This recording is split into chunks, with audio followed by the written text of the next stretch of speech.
अस्सलाम वालेकुम व्यूवर्स, आप देख रहे हैं इन सर्च ऑफ विजडम और आज हम बात करने वाले हैं 5वीं सदी कबल मसीह के एक बहुत ही दानिश्वर और दाना इंसान के बारे में जिनका नाम था कुंग फू चू।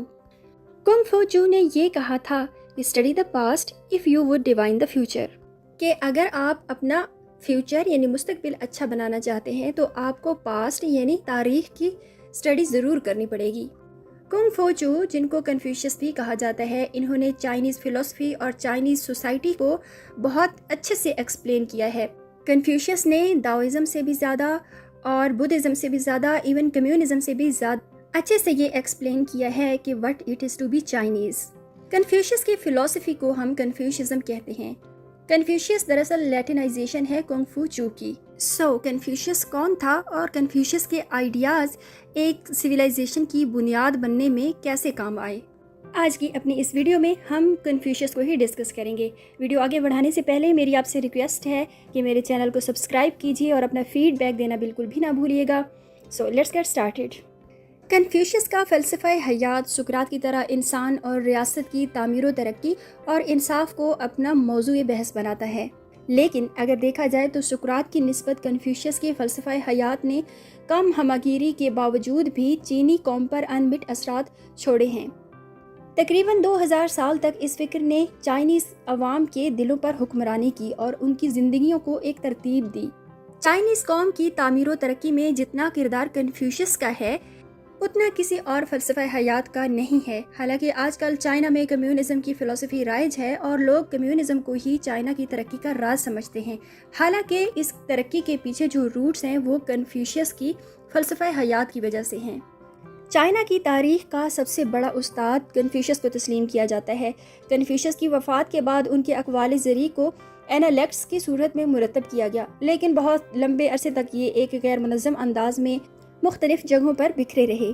और ऐसे वक्त भी आए जब कन्फ्यूशियस की फ़िलासफ़ी को मानने वालों को शाही गैज़ो गज़ब का सामना भी रहा और उन्हें अपनी जान बचाने के लिए रुपोश होना पड़ा।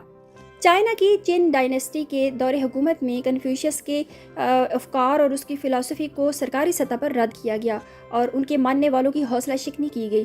तभी शायद फना हो जाने के खौफ के तहत इन अफ़कार को कन्फ्यूशियस मत के उलमा ने एक मरबूत अंदाज में और किताबी सूरत में महफूज कर लिया।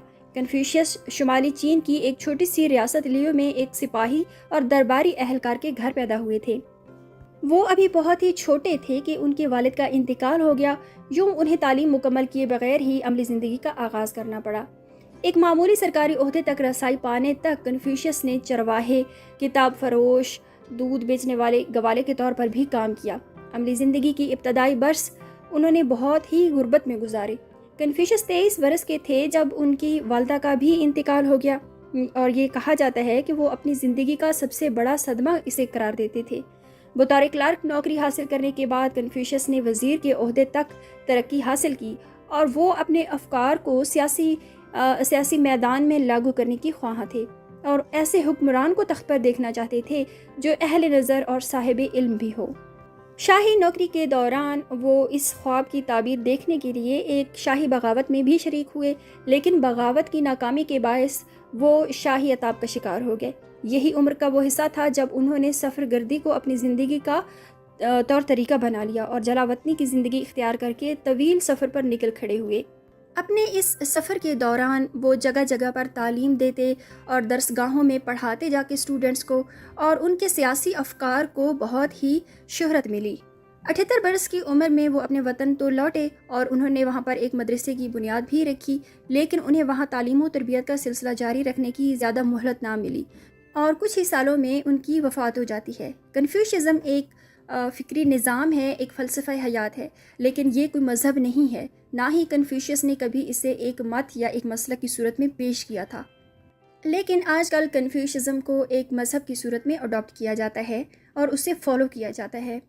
हालांकि कन्फ्यूशियस की दिलचस्पी का मरकज़ इंसान की इखलाकी और सियासी शख्सियत की तामीर व तरक्की था। रूहानी मामलात में कन्फ्यूशियस ने कभी भी इरादतन कोई राय नहीं दी, लेकिन चीनियों ने कन्फ्यूशियस को एक मज़हब ही की सूरत में कबूल किया। आज के मॉडर्न टाइम में ये चीन के 5 बड़े मज़ाहिब में शुमार किया जाता है और वहाँ बुद्ध मत के बाद इसके मानने वालों की तादाद सबसे ज़्यादा है।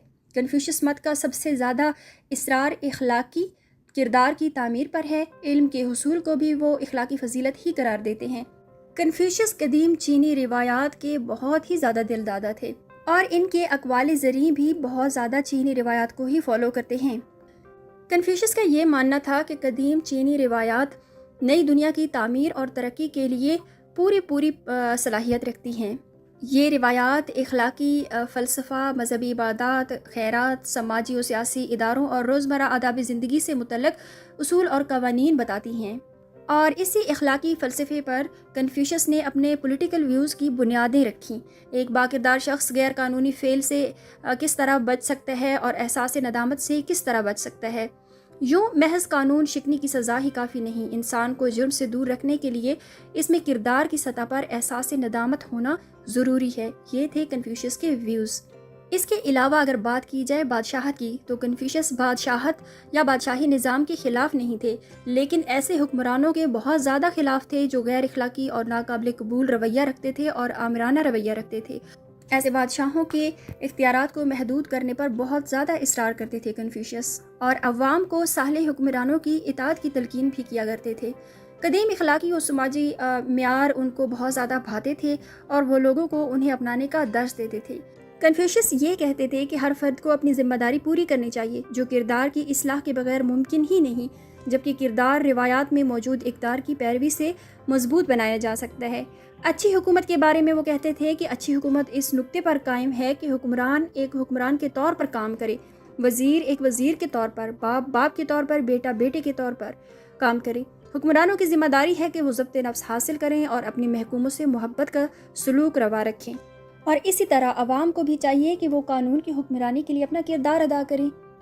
چائنا کی چین ڈائنیسٹی کے دور حکومت میں کنفیوشس کی فلسفہ اور ان کے افکار کو فالو کرنے والوں پر بہت زیادہ پابندیاں لگائی گئی، اور بہت سے کنفیوشس اسکالرز کو تختہ دار پر بھی لٹکا دیا گیا اور ان کی کتابوں کو سرعام نظر آتش کیا گیا۔ لیکن دوسری صدی قبل مسیح میں ہان ڈائنیسٹی کے دور حکومت میں کنفیوشس کے افکار کو ایک بار پھر قبولیت کا درجہ حاصل ہوا اور سرکاری سرپرستی بھی حاصل ہو گئی، اور 140 قبل مسیح میں چائنا کی تینگ ڈائنیسٹی نے کنفیوشس کے فلسفہ کو چین میں سرکاری عہدہ حاصل کرنے کے لیے امتحانات میں نصاب کا حصہ بنا دیا گیا۔ کنفیوشس کی تصانیف میں ان کے اقوال زرعی پر مشتمل دستاویز ہے جسے چینی زبان میں لون یو کا عنوان دیا جاتا ہے۔ یہ کتاب کنفیوشس کے شاگردوں نے ان کی وفات کے تقریباً دوسری صدی قبل مسیح میں مرتب کی۔